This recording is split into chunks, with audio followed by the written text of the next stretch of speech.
Hello दोस्तों, welcome back to my channel fine enhance में। तो जैसा कि कल मैंने एक वीडियो डाला था मार्केट अपडेट के ऊपर कि मार्केट में कल क्या घटा, क्या हुआ, क्यों अडानी के स्टॉक्स इतने ज़्यादा क्रैश हुए,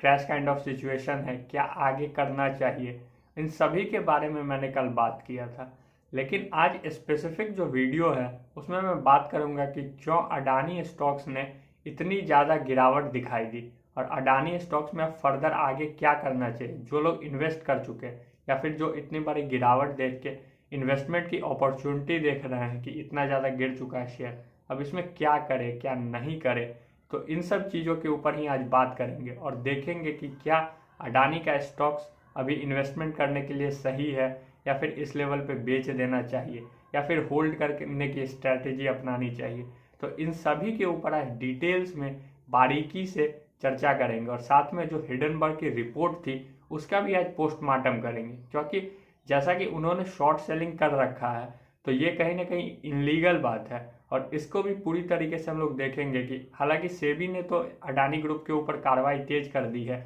और अडानी ग्रुप ने भी हिडनबर्ग के ऊपर अपना केस फाइल कर दिया है। तो इन सभी के ऊपर आज डिटेल्स में चर्चा करेंगे और देखेंगे कि आगे क्या स्टेप लेना चाहिए हमें और मार्केट में यहाँ से कितनी और अडानी स्टॉक्स की वजह से कहाँ तक गिरावट संभव है। तो बिना टाइम को ज़ाया किए आज के वीडियो को शुरू करते हैं।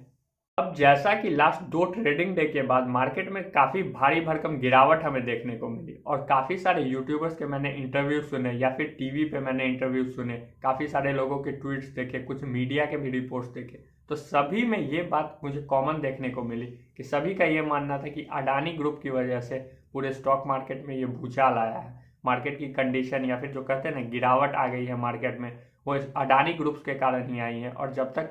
अडानी ग्रुप अपने आप को साबित नहीं कर देता कि वो सही है तब तक गिरावट में रुकावट हमें नहीं देखने को मिलेगी। जबकि मुझे लगता है कि ऐसा कुछ नहीं था, क्योंकि मार्केट में जो सबसे बड़ी कारण है क्योंकि कल मार्केट गिरा उसके पीछे था एफआई का नेट सेलिंग इनफ्लो बढ़ जाना। एफआई अभी नेट सेलर बन चुकी है इंडियन स्टॉक मार्केट में। दूसरा जो कारण है वो है यूनियन बजट 2023, क्योंकि यूनियन बजट आने वाला है और यूनियन बजट से पहले हमें ये अक्सर देखने को मिला है क्योंकि मार्केट में गिरावट रहती ही है, क्योंकि उस समय कुछ ना कुछ ऐसा आ जाता है मार्केट की तरफ से जो मार्केट के फेवर में नहीं रहता है, बजट में कुछ ना कुछ ऐसा आ जाता है जिस कारण से भी हमें मार्केट में गिरावट दिखाई देती है। और तीसरी वजह की बात करें तो कंपनियों के अभी Q3 के रिजल्ट्स आ रहे हैं जिस वजह से अभी मार्केट में हमें एक अच्छी खासी गिरावट अभी नजर आई है। और चौथा कारण तब हम जाके मान सकते हैं कि हाँ अडानी ग्रुप्स की वजह से हमें मार्केट में इतनी बड़ी या फिर कह सकते हैं ना एक जो बड़ी उनके स्टॉक्स में गिरावट थी उस कारण से मार्केट में गिरावट हमें नजर आई। और फ्यूचर अगर कहते हैं ना कि अडानी गिल्टी फील कर जाते हैं, अडानी गिल्टी पाए जाते हैं, तो फिर ये तो तय है कि इंडियन स्टॉक में कहीं ना कहीं एक लंबा कंसोलिडेशन का रेंज हमें देखने को मिल सकता है।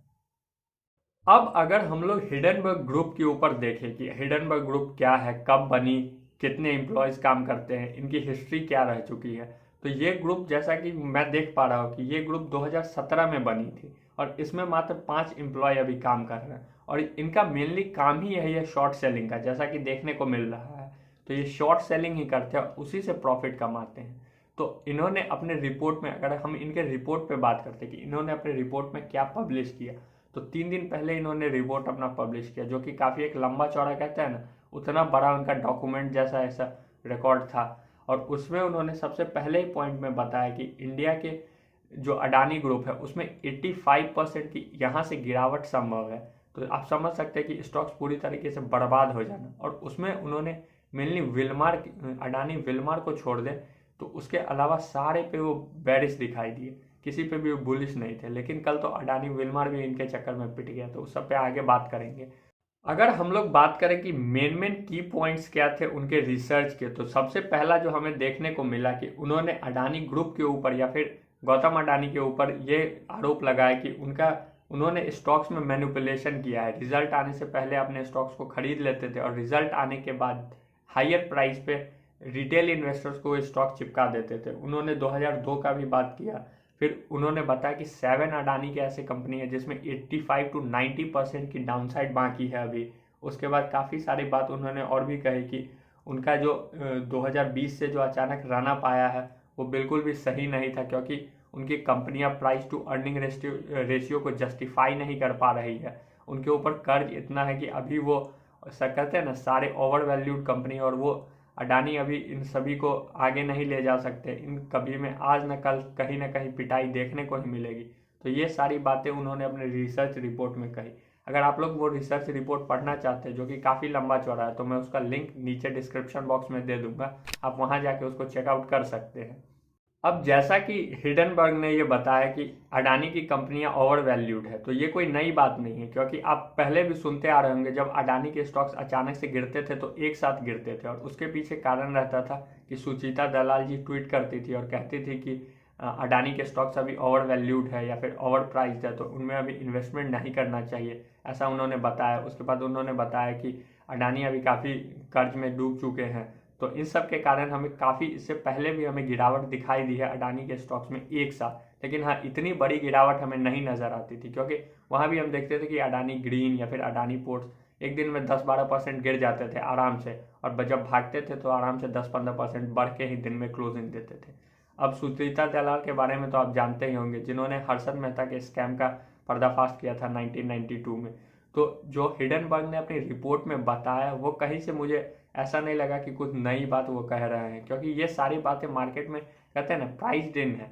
हाँ, रेदर देन कि उन्होंने स्टॉक्स का मैनिपुलेशन किया, क्योंकि अगर ये मैनिपुलेशन है तो यकीनन उनके स्टॉक्स में पिटाई होनी चाहिए, और सेबी उसके ऊपर कार्रवाई भी कर ही रहा है। अब जैसा कि बात करते हैं कि अडानी की ग्रुप में कौन कौन सी कंपनियां हैं जिसके ऊपर इतना ज़्यादा लोड है, या फिर कहते हैं ना इतनी ज़्यादा गिरावट हमें नज़र आ रही है, तो उसमें सबसे ऊपर था अडानी ग्रीन एनर्जी। क्यों? क्योंकि अडानी ग्रीन एनर्जी अभी ओवर प्राइस्ड या फिर कह लेना हाईली वैल्यूड स्टॉक है, जिसके ऊपर अगर ऐसा न्यूज़ आता है तो यकीनन एक प्रेशर आना तय था, और वही हुआ, क्योंकि अडानी ग्रीन में 20% का लोअर सर्किट लगा, जो कि एक काफ़ी बड़ी बात थी। वहीं दूसरी ओर अगर हम बात करते हैं तो अडानी इंडस्ट्राइजेज, ये भी जब ये दोनों कहते हैं ना कॉम्बिनेशन थे, अडानी ग्रीन अडानी इंडस्ट्राइजेज, क्योंकि ये दोनों जब भागते थे। और तीसरा अगर हम बात कर ले तो अडानी ट्रांसमिशन, इन तीनों स्टॉक गुच्छे में एक साथ भागना शुरू करते थे, और जब गिरावट भी होती थी इनमें तो एक ही साथ हुई है, क्योंकि अडानी इंडस्ट्राइजेज भी 18-19% गिरा, अडानी ग्रीन एनर्जी 20% के लोअर सर्किट में बंद हुआ, वहीं अडानी ट्रांसमिशन में भी हमें 20% की गिरावट नजर आई। तो इन सारे स्टॉक्स में एक अच्छी खासी गिरावट हमें नजर आई।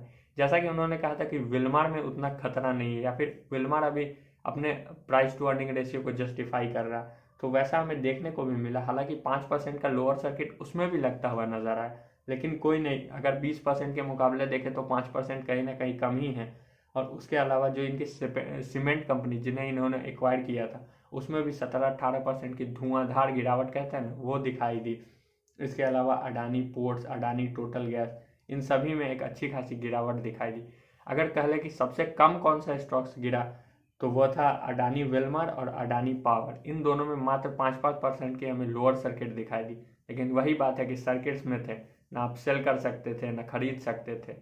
तो यही सब कारण है कि अभी अडानी ग्रुप में हमें बच के रहना चाहिए। अब बात आती है कि अडानी ग्रुप के स्टॉक्स में अब क्या करना चाहिए। जिन्होंने खरीद रखा है, जिनके पोर्टफोलियो में स्टॉक्स है, उन्हें क्या करना चाहिए, या फिर जो खरीदने के बारे में सोच रहे थे या फिर जो होल्ड करने के बारे में सोच रहे हैं, उन सभी को क्या करना चाहिए। तो अभी इस सिचुएशन में पैनिक में सेल करने की तो मुझे नहीं लगती है कि आवश्यकता है, क्योंकि जब तक सेबी अपना गाइडलाइन नहीं देगा कि हाँ एक्चुअल में अडानी ग्रुप के स्टॉक्स में स्टॉक मैनिपुलेशन हो रहा था, तब तक बाई मतलब सेल करने का कोई रीज़न नहीं बनता। और वही दूसरा रीज़न है कि बाई करने का भी कोई रीज़न नहीं बनता, क्योंकि अगर कहते हैं ना कि अडानी के स्टॉक्स है तो इसलिए खरीद लिए, या फिर गिरी हुई है कंपनी इसलिए खरीद लिए, तो गिरे हुए तो फिर यस बैंक या फिर वोडाफोन भी है, लेकिन हम उन्हें तो नहीं खरीदना है, तो इस स्टॉक्स को भी वैसे ही नहीं खरीदेंगे। हाँ, इसके ऊपर अपनी रिसर्च जारी रखेंगे, और अगर सेबी ने हरी झंडी दे दी तब तो खरीद सकते हैं, क्योंकि उसके बाद फिर अच्छा मौका आएगा। क्योंकि अगर गिरी हुई चीज़ फिर भागना शुरू करेगी तो किस रफ्तार में भागेगी उसका आप अंदाज़ा भी नहीं लगा सकते। इससे पहले भी अडानी ग्रीन के एनर्जी में या फिर बाकी स्टॉक्स में भी एक अच्छी खासी हमें गिरावट 60-60% की दिखाई दी है, तो इसलिए 50% की गिरावट है अभी अपने ऑल टाइम हाई से, तो ज़्यादा पैनिक नहीं करना चाहिए। लेकिन वहीं अगर रेड सिग्नल आता है सेबी की तरफ से, तब तो फिर कोई मतलब ही नहीं है कि अडानी के स्टॉक्स को बाई करें या फिर कहते हैं ना कि उनको होल्ड करके रखें, तब तो सेलिंग प्रेशर ही नज़र आएगा। और यकीनन स्टॉक्स हमें क्रैश होता हुआ नजर आएगा। जैसा कि हिडेनबर्ग ने बताया था, तो वो इजीली 85 to 90% तक टूटता हुआ नजर आ सकता है यस बैंक या फिर वोडाफोन आइडिया की तरफ। अब अगर हम लोग मान लेते हैं कि अडानी ग्रुप के स्टॉक्स में स्टॉक मैनिपुलेशन हुआ है, खुदा न खास्ता मान लीजिए कि अगर हो गया है, तो फिर क्या होता है या फिर क्या देखने को हमें आगे मिल सकता है। तो जैसा कि एफआई अभी नेट सेलर बनी हुई है अडानी ग्रुप या फिर पूरे इंडियन स्टॉक मार्केट में, तो वहीं दूसरी ओर एलआईसी अभी जोरदार बाइंग कर रही है या फिर इंडिया के जो पीएसयू बैंक्स उनमें भी जोरदार बाइंग दिखाई दे रही है, चाहे वो अडानी के स्टॉक्स हो या फिर कोई और स्टॉक। तो उसको गिरने से बचाने के लिए, लेकिन कब तक एलआईसी बचाएगी उसको या फिर पीएसयू बैंक बचाएंगे, क्योंकि अगर हम बात करते हैं कि इन जनरल वो इंडियन टैक्स पेयर का ही पैसा है और उसी से उन्हें बचाने का कोशिश किया गया है। तो अगर ऐसा सिचुएशन आता है, अगर ये बैंकक्रप्ट हो जाती है कंपनी या फिर इनमें ऐसे ही चलते रहते हैं, तो कहीं ना कहीं फिर हमें जो पूरे इंडियन इकोनॉमी पे ये खतरा मंडराता हुआ दिखाई देगा कि इंडियन मार्केट अगले 2-3 साल या फिर कह सकते हैं कि 1-1.5 साल और यहाँ से कंसोलिडेट होती हुई दिखाई देगी, क्योंकि फिर इंडिया में ग्रोथ की कमी हो जाएगी, क्योंकि फिर मार्केट में उतनी ज़्यादा लिक्विडिटी नहीं रहेगी, क्योंकि सारे तो ये गिरे हुए कंपनियों को बचाने के लिए फिर लग जाएंगे। वैसे ही फिर एलआईसी का हाल तो अभी देख ही रहेंगे, क्योंकि इस न्यूज़ के साथ साथ एलआईसी में और पीएसयू बैंक्स में भी हमें काफ़ी ज़ोरदार गिरावट देखने को मिल रही है। इसके पीछे यही कारण है। पहली तो सबसे ज़्यादा जो कंपनियों मतलब अडानी की कंपनी को जिन्होंने डेट दिया है, कर्जा दिया है, वो पीएसयू बैंक्स है। और प्राइवेट बैंक में अगर थोड़ा बहुत बात करें तो आईसीआईसीआई का नाम ऐसे ऑफिशियली तो नहीं पता चला है, लेकिन अनऑफिशियली लग रहा है कि उन्होंने दिया है। या फिर बाकी अगर हम बात करते हैं पीएसयू में, तो सबसे ज़्यादा कर्जा देने वाली कोई बैंक है एसबीआई बैंक, और उसके बाद अगर हम बात करते हैं तो पीएनबी वगैरह का नाम आता है।